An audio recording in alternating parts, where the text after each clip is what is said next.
Hello বন্ধুরা, সবাই কেমন আছো? আজকে আবার একটা নতুন ডান্স টিউটোরিয়াল নিয়ে চলে আসলাম তোমাদের কাছে। আমি বর্ণালী। আজকে আমরা কত্থক নৃত্যের কিছু বেসিক স্টেপ শিখব। তো সবার আগে আমাদেরকে দাঁড়াতে হবে একদম স্ট্রেট হয়ে, আর হাত দুটোকে একদম জোড়া করে। দেখো, হাতের প্রত্যেকটা আঙ্গুল কিন্তু জোড়া হবে এবং সেটাকে বুকের কাছে রেখে আমরা ঠিক এই পজিশনে দাঁড়াবো। এই পজিশনটাকে বলা হয় উৎপত্তি।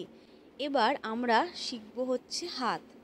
প্রথমে হাতটাকে ওপরে তুলে দেবো, তারপরে হাতটা ঘুরিয়ে এনে আবার উৎপত্তিতে রাখবো, আবার হাতটা ওপরে তুলবো, আবার হাতটা ঘুরিয়ে এনে উৎপত্তিতে রাখবো। আবার দেখো, 1 2 3 4, 1 2 3 4, 1 2 3 4, আবার 1 2 3 4। এই হাতটাকে বলে ঊর্ধ্ব হস্ত চক্র। মানে বুঝতেই পারছো, যেহেতু ওপর দিকে আমরা করছি তাই জন্য এই হাতটাকে আমরা বলছি ঊর্ধ্ব হস্ত চক্র।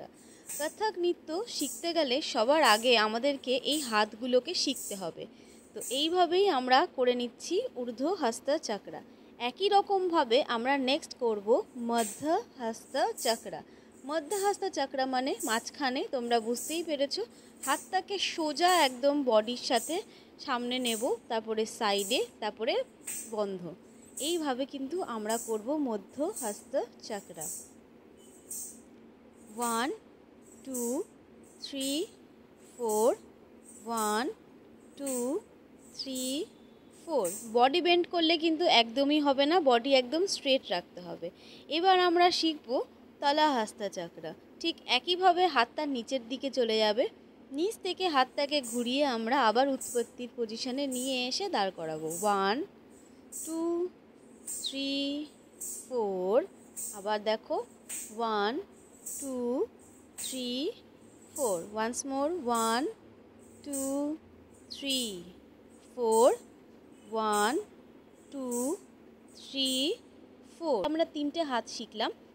একটা হলো ঊর্ধ্ব হস্ত চক্র, তা থেই থেই তৎ, আ থেই থেই তৎ, তা থেই থেই তৎ, আ থেই থেই তৎ। মধ্য হস্ত চক্র, থেই থেই তৎ, আ থেই থেই তৎ। তলা হস্ত চক্র, তা থেই থেই তৎ, আ থেই থেই তৎ, তা থেই থেই তৎ, আ থেই থেই তৎ। তাহলে বন্ধুরা, আজকে আমরা কত্থকের তিনটে হাত শিখলাম। তোমরা বাড়িতে এইভাবেই প্র্যাকটিস করবে, আর অবশ্যই লাইক কমেন্ট আর সাবস্ক্রাইব করে দিও এই চ্যানেলটা। আরও অনেক ভিডিওস আসছে, তোমরা এই চ্যানেলটাকে ফলো করতে থাকো। সবাইকে টাটা।